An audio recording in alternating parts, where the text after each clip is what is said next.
సింధూర్ ఇది ప్రతి భారతీయ మహిళ తన నుదుటి మీద ధరించే కుంకుమ. ఇది మన దేశ మహిళలకే కాదు, ఈ దేశానికి ఒక పెద్ద గౌరవం. అలాంటి గౌరవాన్ని పహల్గం దాడిలో పాకిస్తాన్ ఉగ్రవాదులు అగౌరవం పరిచారు. నీ భర్తను నీ కళ్ళ ముందు చంపుతున్నాం, నీ పిల్లలను అలాగే నిన్ను వదిలిపెడుతున్నాం. వెళ్ళు, నీ మోడీతో చెప్పు, అలాగే నీ దేశ ప్రజలతో కూడా చెప్పు, హిందువులను చంపుతామని అని పహల్గాంలో ప్రగల్భాలు పలికారు ఆ ఉగ్రవాదులు. పహల్గం పార్క్ లో ఉన్న హిందూ మగవాళ్లను నిర్దాక్షిణంగా పాయింట్ బ్లాక్ లో గన్ పెట్టి కాల్చి చంపేశారు. హిందూ మహిళ సింధూరాన్ని చెరిపేశారు. అందుకే మన దేశం ఇప్పుడు ఆపరేషన్ సింధూర్ పేరుతో ప్రతీకారం తీర్చుకుంటుంది.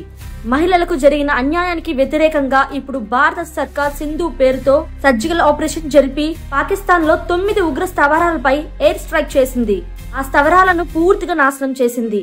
ఖచ్చితమైన సమాచారాన్ని అందుకున్న తర్వాతే ఉగ్ర కార్యకలాపాలు చేస్తున్నారన్న 9 టెర్రరిస్టులు స్థావరాలను గుర్తించి వాటిపై వైమానిక దాడులు జరిపినట్లు మన భారత ఆర్మీ ప్రకటించింది. మన దేశ మహిళను అగౌరవపరిచిన వారిని ఎవ్వరిని విడిచిపెట్టమని చెప్పింది మోడీ సర్కార్. ఆ మాటలకి కట్టుబడి ఉంది. ఆపరేషన్ సింధూర్ పేరుతో పాక్ ఉగ్ర స్థావరాలపై దాడులు జరిపి భారతీయ మహిళ గౌరవాన్ని నిలబెట్టారు. ఇది ప్రతీకారమా, లేక పగ తీర్చుకోవడమా, లేక అన్యాయానికి న్యాయం తీర్చడమా? ప్రశ్న ఏదైనా సమాధానం ఒకటే. మన దేశ మహిళను ఎవరైనా అగౌరవపరిచాలని చూస్తే వాళ్ళు ఎవరైనా సరే ఇలాగే జరుగుతుందని పాక్ లో ఉన్న 9 ఉగ్ర స్థావరాలపై దాడి జరిపి ఈ ప్రపంచానికి తెలియజేసింది భారతదేశం. ఆపరేషన్ సింధూర్ నిజంగా ఈ పేరు వింటేనే ఇప్పుడు మన భారతీయులందరికీ గూస్ బంప్స్ వస్తున్నాయి. పహల్గం దాడి తరువాత ఈ దేశ జనమంతా కోపంతో రగిలిపోతున్నారు. ఈ దేశంలో ఉన్న హిందూ, ముస్లిం, క్రిస్టియన్లు కూడా ఈ దాడిని ఖండిస్తున్నారు.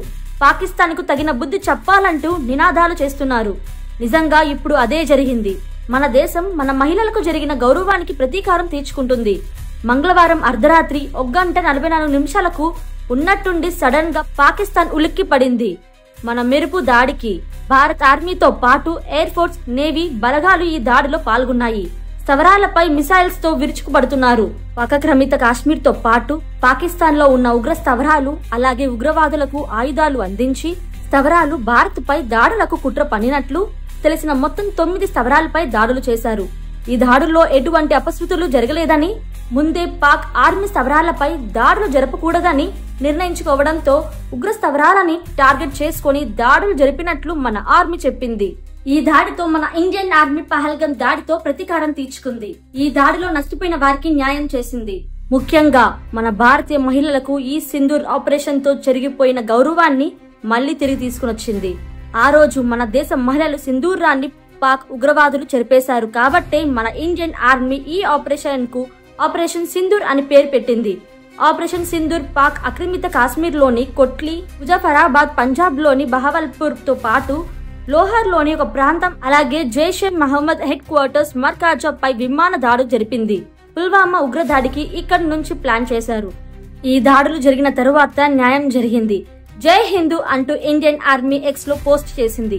అంతేకాకుండా ఇవి సర్జికల్ స్ట్రైక్స్ కాదు, భారత భూభాగం నుంచి అత్యంత ఖచ్చితత్వంలో చేస్తున్న దాడులని కూడా చెప్పింది. ఈ దాడిలో మన ఆర్మీ మసూదా అజర్, హఫీజ్ సయీద్ ప్రధాన స్థావరాలని లక్ష్యంగా చేసుకున్నాయి. 9 స్థావరాలపై దాడులు జరపగా ఈ దాడిలో దాదాపు 80 మంది ఉగ్రవాదులు చనిపోయినట్లు తెలిసింది.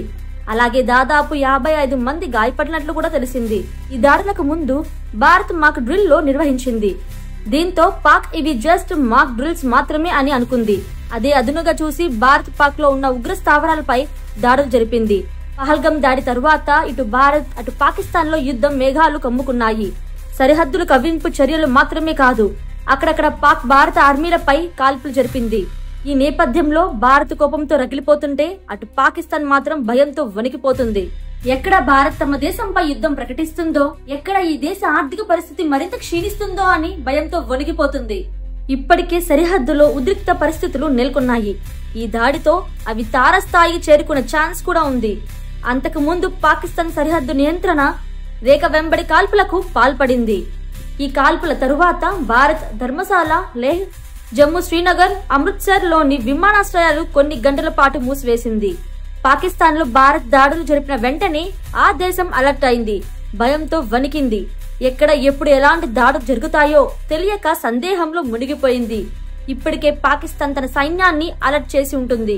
తన మిత్ర దేశాలను సాయం కోసం ఆర్థిస్తూ ఉంటుంది. భారత్ పై మేము యుద్ధం చేయాలన్నా, ఆ దేశాన్ని ఎదుర్కోవాలన్నా మీరు మీ యుద్ధ విమానాలు అలాగే ఆయుధాలు ఇచ్చి సహాయం చేయాలని టర్కీ లాంటి దేశాలను కోరింది.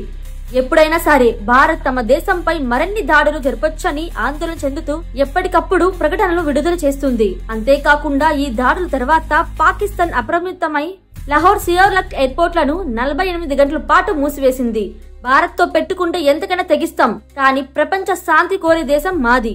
ఇది అదునుగా చేసుకొని మా దేశంపై దాడులు చేస్తే మెరుపు దాడులే కాదు, అంతకు మించి మీకు బదులు ఇవ్వడానికి భారతదేశం ఎప్పటికీ వెనకాడదని ఇదొక పెద్ద ఉదాహరణ. మరి దీనిపై మీ ఒపీనియన్ ఏంటో కామెంట్ చేయడం మాత్రం మర్చిపోవద్దు. ఈ వీడియో నచ్చితే లైక్ చేసి ఇలాంటి మరిన్ని వీడియోస్ కోసం మన ఛానల్ ని ఫాలో అయిపోండి.